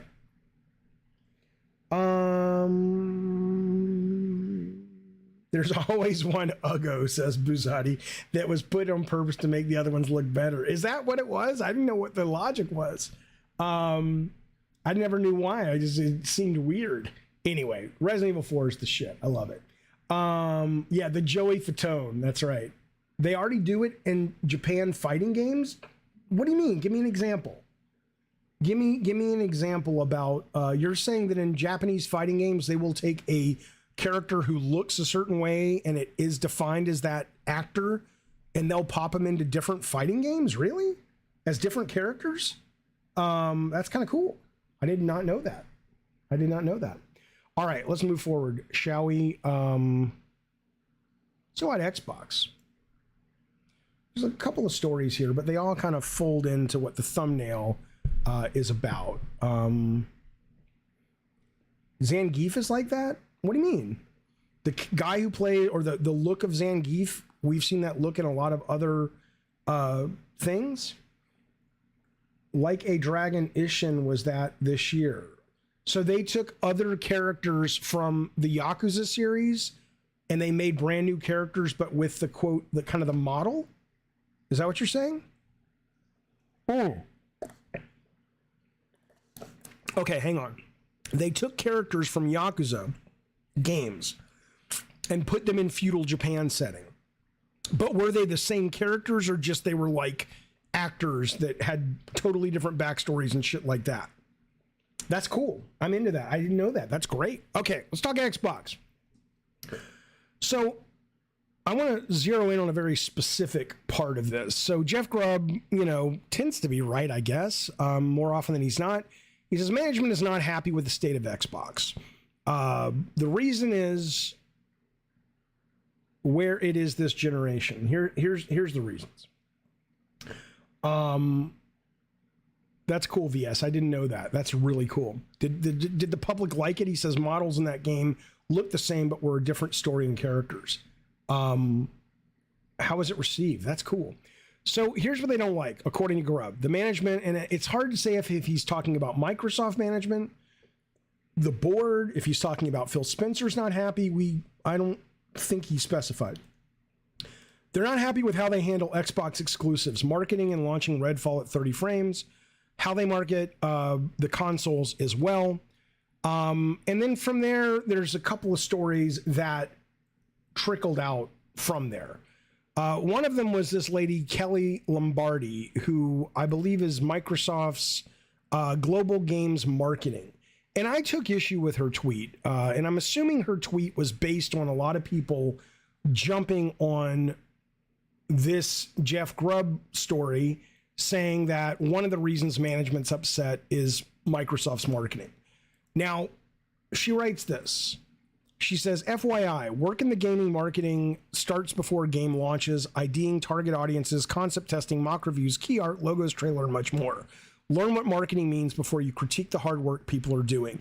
And then you've got all these people who are just totally, just simping for this lady. You drop this queen and this bullshit, and she's telling it like it is, and the Morgan Freeman clap gif, and it's like, you know what? Honestly, she's wrong. Okay? Honestly, what marketing does, she's of course right about. Of course, that she's absolutely right about. But this idea that marketing, look, I know what marketing has done. I worked in the business for over 20 years. I worked with marketing very closely almost every game I worked on. I know how important they are. I know how hard they work. But the fact remains that the public is able to look at Microsoft or specifically Xbox marketing and go, we are not seeing you. Everybody says Game Pass is the best value in the industry. Where is that message? Why am I only hearing that from podcasts and gamers online? Where's your Super Bowl ad making that clear? If you basically put a stamp at the end, like play a day one on Game Pass, nobody knows what that is, right? Don't tell me that your marketing is above critique when people are talking about the story that says management is upset with marketing and the way you guys are marketing your hardware and your software. They should be upset. That doesn't mean you're dropping the ball on, target audiences or a concept test or a mock review. Absolutely. Nobody's shitting in the piss in the Kool. Nobody's messing up your Kool-Aid. I don't know what I'm talking about there. Nobody's fucking with that. But I'm sorry, but you're not above critique when it comes to the fact that you guys have really the most disruptive, in a good way, service in the industry, in my opinion, and the best value in the industry in most people's opinions, and most people don't fucking know about it. I've said this before. Where is your ad that says, you remember, you probably don't because Kelly's a lot younger than I am. There was an ad back in the day when Intellivision was beating Atari or fighting Atari or whatever. And I forget which ad it was now or which brand it was, but one of them was like, it was all about Atari having a lot more games. So somebody came in and said, I want an Intellivision, and the storekeeper put like, here's your Intellivision, and here's the 12 games available. And then the guy's like, but you could have gotten an Atari. And he's like, well, what would I have gotten with the Atari? And then the guy it never stops. He's just a mountain of cartridges that you could play on the Atari, right? Same thing with this. You could go in to GameStop or Amazon and you could buy these 5 games for $70 each. Or you could play all 5 of them right now for $15 a month on GameStop, whatever the fuck it's called. Game Pass. Where's that ad? That's the most important thing you guys could be saying. And you're not. You're not pushing it. And then on top of it, somebody in the chat is saying Game Pass is not even disruptive yet. No, but it could be if the other problem, which is bad production management, got its shit together. But I didn't like this because I was like, you know what? Don't fucking come at me. I know what marketing does. Don't fucking act like just because you can list off a checklist of the work that you and your team do, which I'm sure you guys work your asses off. But don't act like just because you have that data, that automatically negates the fact that the public doesn't have a pot to piss in when it comes critiquing the end result, because they do. And fuck these simp motherfuckers. It's so gross. Just shut up telling it like it is. This is from a guy named Laud Collectibles. How would he know? He has 490 followers. It doesn't look like he's ever worked in the industry. He collects, he games, he sports, and does entertainment. How do you know what it's like? Fucking send that fucking shit. It just bugs me. It just bugs me. But anyway, that's part 1. Part 2. Little Stevie Totillo. That's Schreier. I get him mixed up sometimes. I was supposed to bury the axe with Totillo. I think I did. I don't remember. But he was talking about the complaint and the gamer lawsuit against the Activision deal. And there's a lot of this shit that's redacted. But one of the things that Microsoft was saying in terms of pushing back regarding Sony on, hey, we're not this big deal that you keep hearing we are from Sony, is they said access to AAA content is crucial for Microsoft, and the company strives to ensure new AAA content is available on its console and subservices on a regular basis. Failure to have access to new AAA content has dire consequences. And then it goes into May 2022, and that's redacted. People have speculated that, what they're talking about is either, I think, when they announced Starfield was delayed and there were a bunch of people who canceled their Game Pass memberships, or some event occurred at that time. And so they're literally saying, they're acknowledging in this legal document, it's like, yeah, we aren't putting this shit out frequently enough. We're not putting out the AAA frequently enough, which goes back to Grubb's thing, saying management is upset with whether it's Redfall being launching at 30, how they're marketing their games and consoles that are exclusive. And I imagine also the fact that in this legal document, they're basically saying, hey, we need more of this or we're fucked. We need more AAA or we are fucked, right? Okay, so then, and this is different, but this is a company, this is Blizzard bleeding talent, but this is just one more problem that if the deal does go through, they're going to have to deal with, right? So I bring it all up only because it's like, look, I have time and time again championed what Phil Spencer is doing, right? I have complained about his people's inability to manage product development for ages, but I have over and over championed the vision that Phil is trying to bring to the industry, whether it was out of necessity because they knew they couldn't compete with Sony first party, or it was some brilliant aha moment. Who the fuck knows? Who the fuck cares? But ultimately what he's trying to do is really fucking great, in my opinion. So I'm not a hater. I really don't want to see the guy lose his job at all. But ultimately, though, when is enough enough? And Grubb's story suggesting that management, and let's for the moment, I would like to think, my understanding is the guy that Phil Spencer reports to is that Satya CEO fella. That's the chain of command. There's not like 5 bosses between him and the CEO. So I'd like to think it's coming from him, because whether Phil just is not smart enough to realize he's stuck in the mud, which I don't think is the case, or whether he doesn't know how to get out of the mud, which might be the case, or whether he doesn't have the guts as a leader to push people like Matt Booty and maybe Sarah Bond. I don't know where the plates or the spinning plates drop, but push these guys out and say, look, this isn't working. That's a hard thing for people to do. Not everybody can fire people. Not everybody can make those tough decisions. But I'd like to think it is coming from above Phil, because clearly Phil Spencer has had so many opportunities to read the tea leaves and put his ear to the train track of what his part of this company is creating and doing and releasing, and he hasn't done anything and or enough to make a meaningful difference in all of the time. So I can't fathom that this is not actually coming from above Phil Spencer, but we'll see. VS says Matty Booty needs to get the boot. Herman Holst does 5,000 times better than Matt Booty. I don't know anything about comparing their day-to-day work, but I can tell you that the buck has to stop somewhere, and it does kind of seem to fall at the feet of Matt Booty. But ultimately, if it falls at the feet of Matt Booty, it should fall at the feet of Phil Spencer. Because what? Phil Spencer hasn't been able to recognize Matt Booty can't do his job? Captain Crunch says it's their corporate culture. They're simply too wealthy to care. That may be true. That may be absolutely true, but ultimately somebody seems to care, because they're saying if this story is true from Grubb, that management's upset. So somebody in management's upset. Somebody cares. Joe Seja says, if Xbox shut down, will you still talk about Game Pass? Yes, because people are so tribal. They keep thinking that my enjoyment of Game Pass has anything to do with Xbox. I love Forza right now. I got the DLC, both packs for Forza. I'm loving that. I don't consider myself a big fan of Xbox first party output. It's fine, but it's there, I'm much more excited to play a Capcom game these days than, a new first party banger. I don't care. They have enough talent now that they should be able to turn that around, though. But it's not about Game Pass because it's Microsoft. I said PS Plus is starting to come on strong. It's not competing yet.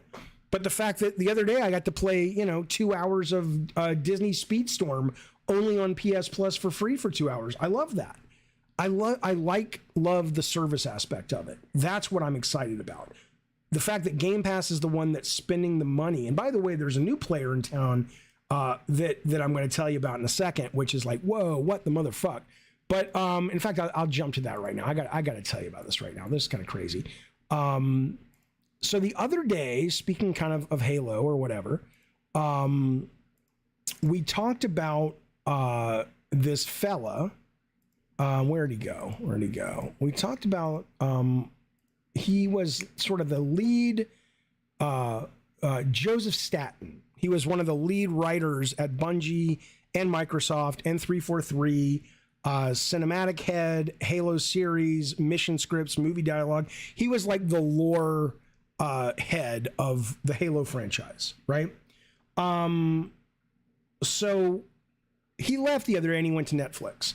And he left because, if you remember, one of the things he said was, I'm going to go make a multi-platform AAA game.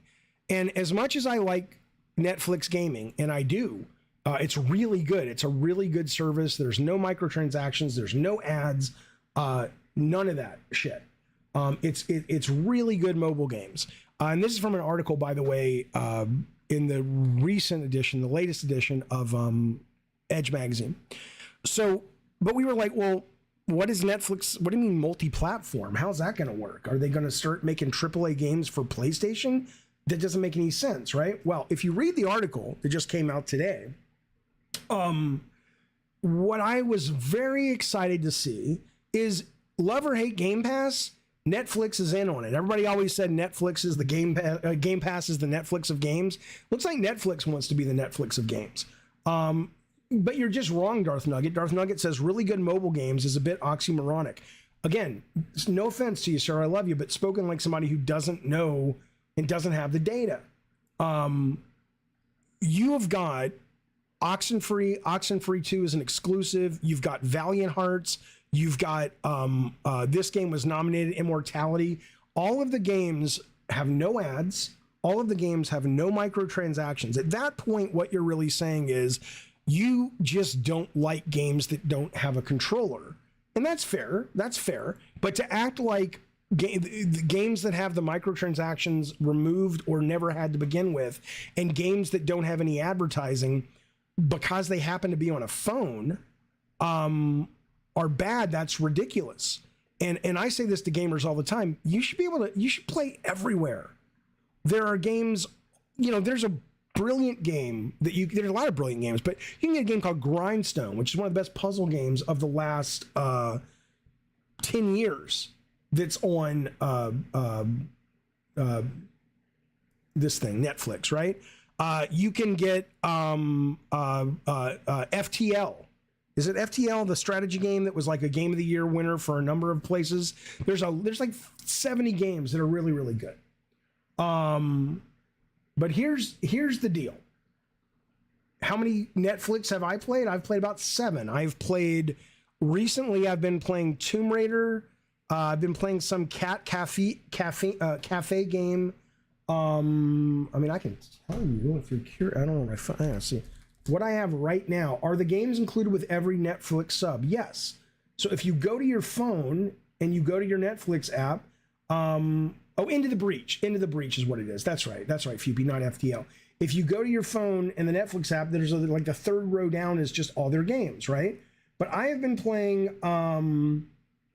Tomb Raider, which is great. I have been playing Space Miner. I can give you a list later, Joe, but there's like 6 of them is what I've been playing. Dusty says, no one has time to scroll through 1,000 shovelware games to find a good one. Well, first off, there's not 1,000. Second off, that's the whole point. They're curated. They are not shovelware games. They are not pay-to-win games. There's no monetization at all, right? But don't play them. I don't give a fuck. I'm just saying that it's like, Jesus Christ, guys. That's not the point of the story. But as it relates to mobile games, there are games that are free that are out there if you have a Netflix subscription and you are not paying attention to them for some, news that you've gotten or perception you have of something being bad. I would invite you to try to open your mind a little bit, because there's some great shit out there. But here's the main point of the story, though, right? This is the main point. You got fucking the Shredders. The Shredders Revenge is on there. is also a game that there's tons of games on this goddamn service. Come on now. But here's the main point of the story I wanted to point out, though, as it relates to Game Pass and as it relates to Joseph Staten leaving. So let me read you a little bit from the article. Okay. First off, talking about the mobile games, there is one thing that the games on Netflix have in common: their format. For now, Netflix is a purely mobile publisher releasing on Android and iOS. It's not the sole focus, they say. The long-term vision is you'll be able to play games wherever Netflix is. But mobile for now is a great place to start, blah, blah, blah. Okay, so think about what they're saying. They're going to get into more details here. Wherever you have Netflix, which means on your Xbox, on your PlayStation, you have Netflix, which means they are basically going to be putting Netflix gaming on console. And this guy's AAA game, the guy who wrote a lot of the lore and the history and the scripts for Halo, is now the head of creative, and he is directing a AAA video game for Netflix. Is it streaming only? No. They do mention in the article, Bryce, that they're like, yes, eventually we would like to get these things streaming, but that's not our number one goal. That's down the road, and I think that's down the road for a lot of people. But what they're saying is you can play, if you have Netflix, you can play these wherever you have Netflix.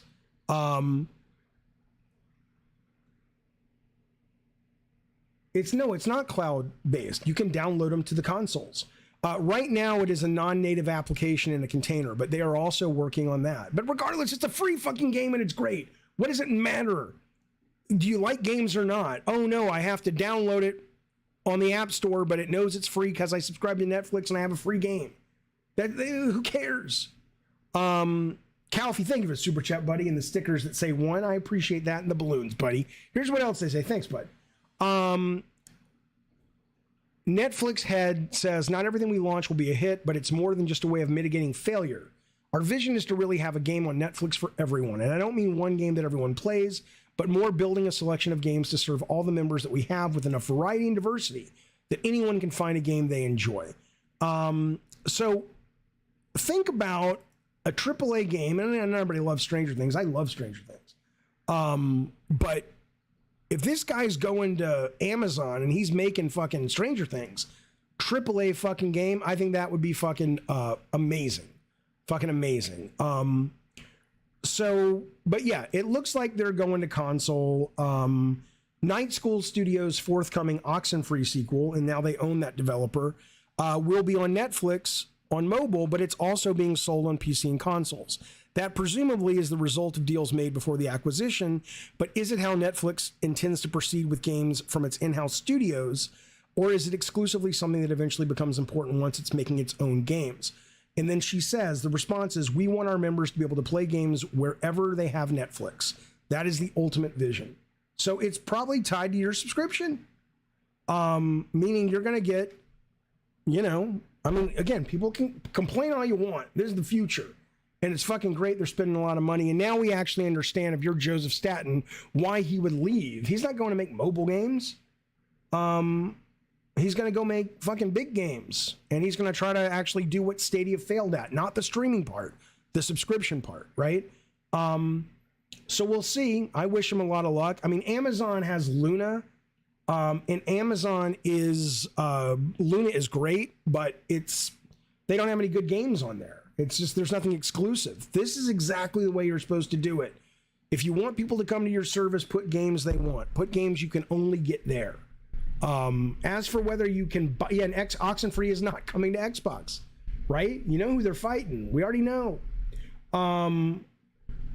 So you're not paying any more for the games. Maybe eventually you will, Darth Nugget. He says it's already $20+ a month to get 4K streaming. Motherfucker's going to have people paying $40 a month once the games arrive. Maybe. But don't pay it then if you don't like it. You don't have to pay for it. I'm saying it's appealing because they're making AAA games exclusively. It's what Stadia promised they would do with like Shannon and Jade Raymond. They never did it. But whether you can buy them or not is irrelevant to me. I don't know. Maybe maybe you'll be able to. I'm going to be able to play Oxenfree 2 on my Netflix account. If you want to buy it, you can still buy it. Radical Desi says, could you see any potential partnerships between Netflix and a company like Sony for their gaming divisions? Yes, I can. I mean, the real question, though, is if Netflix as an app comes to PlayStation with their games, right now, obviously, you can get the Netflix app. But if they bring their Netflix gaming aspect of their app to PlayStation, you probably won't need it. They probably, or maybe they could say, hey, Netflix, we want your shit exclusive on PlayStation. And so we'll pay you a bunch of money for 5 years exclusivity. So if you own an Xbox, you can't get the Netflix games. I could see that. Absolutely. And you're right. Netflix, VS says, and Sony already have a partnership. Netflix is making the Horizon game. That's right. Yeah, Donald Trump says, I didn't even know Netflix had video games. Right. Well, that's one of the things the article covers. They acknowledge it. They're doing a terrible job. 95% of people that they polled had no clue that there were games on Netflix, and you can only right now find them on your phone. But Apple TV is doing this. I'm just saying it. You know what? I don't know why it does, but it bothers me. Maybe because I care. I want you guys to experience all the great games. But there's just good stuff out there that just because it doesn't parade as a $70 retail title, it's crap to a lot of people. It's a ridiculous thing that's causing you to miss out. It's like your friend who's a foodie, and it's like, would you just fucking try this? I don't want to try it. And you finally try it, you're like, hey, that's pretty good. Yeah, I know. Jojo D says, I estimate the percentage of games Jaffe finishes is 15%. I would love to know why. Sure, because I get bored. I will probably finish Resident Evil 4. I have finished every Resident Evil game from the remake and Remake 3, Village, and 7 or whatever, the one with the hillbilly family. But those games, because they continually show me new interesting things, I'm probably going to finish Elden Ring because it continuously engages me. But no, I will not play a game that within 5 hours is just the same systems over and over with some new graphics. That's why. That's absolutely why, if that makes sense. Hey, Travis, good to see you, buddy. I hope things are going well with your friend. Are you able to... Have you spoken to her since she quit? Here's what he says. Thank you for the super chat, buddy. I appreciate it. He says, how are you doing today? I'm doing well. My friend was taken off schedule after she quit. The manager made excuses to me. Thanks for the advice the other day. Wait a minute. Your friend was taken off the schedule after she quit. Yes, I get that. And then the manager made excuses to me about what? Thanks for the advice the other day. Of course, I think the entire chat was telling you it's not that you don't want to be friends with anybody you want to be friends with, but being friends with the hope that you can graduate from the guy who holds her purse to the guy who's like, I was going to say eating her purse. I'm like, nobody calls it a purse, Jaffe. Shut up. But you know what I'm saying? I think most people would agree that is the advice, just be aware of what you're getting into. But as for the manager, that's a weird thing that the girl you liked quit and suddenly the manager, who's an asshole, is making excuses to you. That's weird. I want to pay for games I want to play, not for games Game Pass gives to try out. Great. That's fantastic. What I would love the discourse to be, though, Jay, is just that. See, that's something I think anybody can respect. It's like, oh, Jay wants to buy the games. He wants to make the choices. He wants to own the games. Cool. That's all you need to say. And I'm like, cool. It's when the people pushing on anything that's out of their comfort zone, they have to paint it with a brush of that's crap, it's stupid, it's not sustainable, it's junk. That's when people like me get annoyed. Because I'm just like, dude, not everything is for everybody. And, people are going to try new things. And if you don't like it, you don't have to, point is I appreciate your way of expressing it. Thank you, sir. I don't care to own the game. I'd rather play it, says Mr. Orange. Right. I'm the same. How come I never hear this with Netflix and Disney Plus? You never hear what? With Netflix and Disney Plus?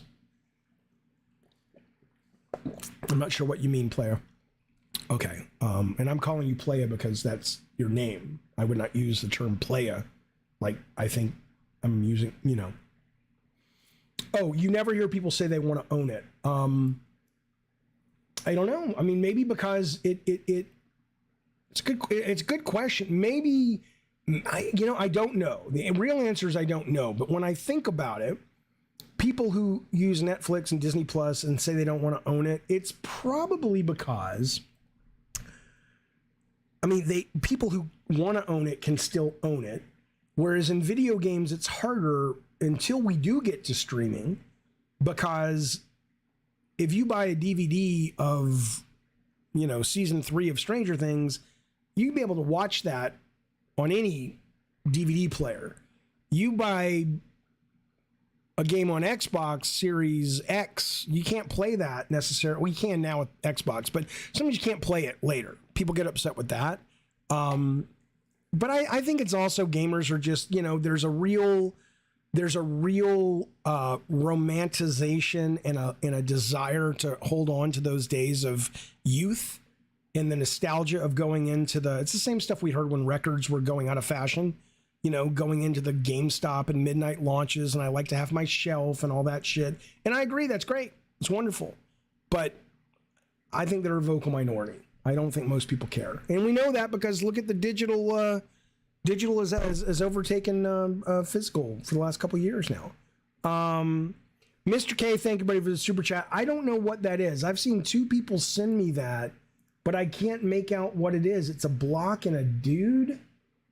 Are you calling me fat? Do you think I don't know I'm fat? I don't know what that is. I don't know what you're communicating, sir. But I do appreciate your ducats. Thank you, man. Right. Maskissa says, here's how Netflix and Amazon can grab people's attention. Drop a third-person action adventure. An FPS and a third person with Battle Royale. Right. That's what they're doing. At least that's what Netflix is doing. And that's what it sounds like Game Pass wants to do if they could ever get their fucking shit together. That's why I say don't fire Phil Spencer. He's got a great vision, but somebody needs to manage the fucking ship because it ain't him. Yes, Mr. K, I'm overweight. I don't care. I mean, I care. I'd rather not be overweight, but it's like, are you trying to insult me? You think I don't know? I'm overweight? Yes, it sucks. I don't like it. But I haven't been able to figure out how to resolve it, and I don't want your advice. So, no to whatever else you were going to say. Jojo D, thank you, buddy. Member for 30 fucking months. I appreciate it. Says Indiana Jones was a huge influence in your life. It was. In a few weeks, his last adventure is released. Will you watch it in theaters? Yes. Yeah, yes. I will be there day one. I'm very excited. I'm excited because it's indie. I'm not excited because the trailers look really good. Right. I mean, James Mangold is awesome. I'm a huge fan of his work and I expect it to be really, really good, but nothing in the trailer. Like we watched on our stream yesterday. We watched the preview before the movie for Fast Furious, the new one. And I'm watching it, and whether the movie's going to be a piece of junk or not, there were amazing stunts in that trailer where you're like, whoa, if you like action, you're like, whoa, that's fucking cool. Nothing in the indie trailer made me go, oh my God, she fell out of a plane and he went after her. Or, oh my God, they're having a car chase between a car and a little Vespa or whatever that fucking golf cart is. I'm like, right? So, but yes, I will absolutely be seeing it though, because it's indie. And any indie is good enough for me. Okay. So, fellas, look, that has been, I had low cantankerous games. Good to see you as always, buddy. I am having a great night. Let's see. So, I'm trying to work out the time in my head. What I'm trying to figure out is, so I have a Gabbin and Games Gold coming up. Here's my question. Let me ask the chat. Let me put it in the, let me put it in the, let me put a poll up for you guys, shall I? Start a poll. Okay.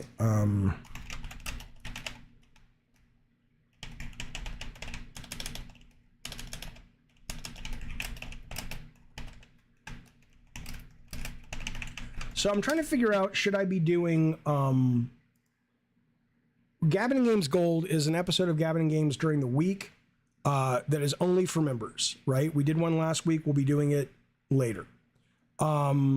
This week as well, every week.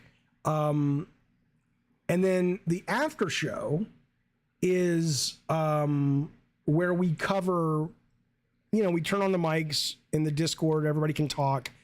And we talk about, like tonight, we're going to be talking about, we're going to be watching the Immortals gameplay footage, and we're going to be talking about, has PlayStation gone too far with LGBT characters, right?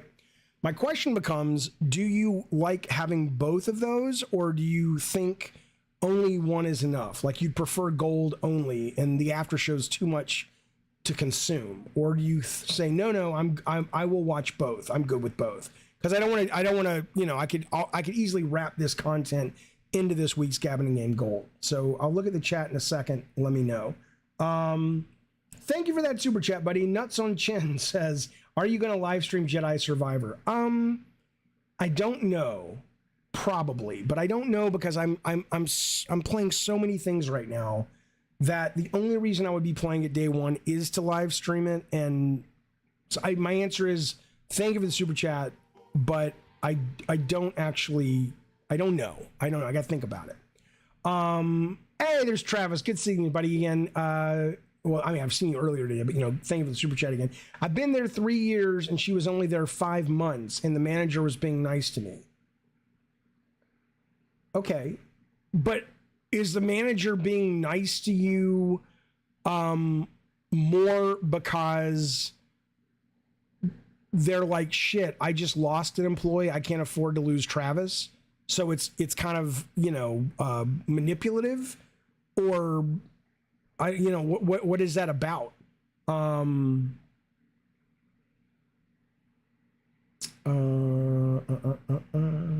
I want a super goal where you live stream from the roof, do a Jaffe after dark.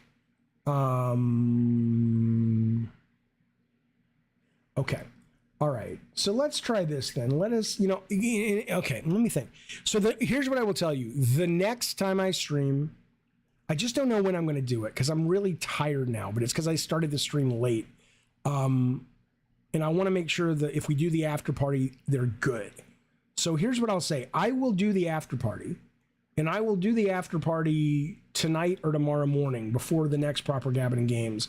But I'm not going to do it immediately after this show. I need to go eat, spend some time with the family.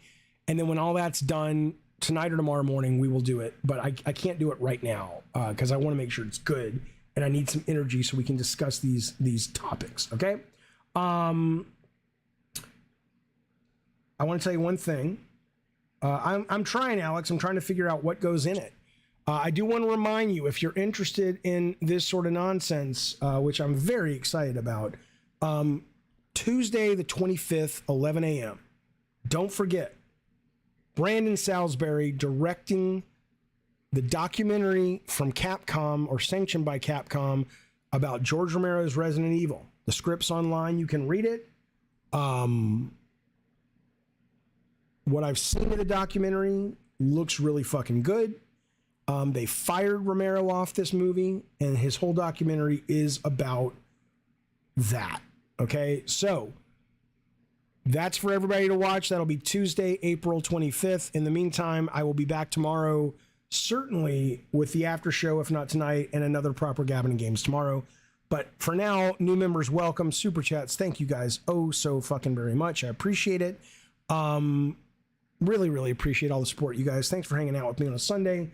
And be well, and I will see you guys on the next live stream. Take it easy, y'all. Oh, and thank you, mods, very much. I know, Rob, you had a pretty busy start of the show. So, all right, see you guys.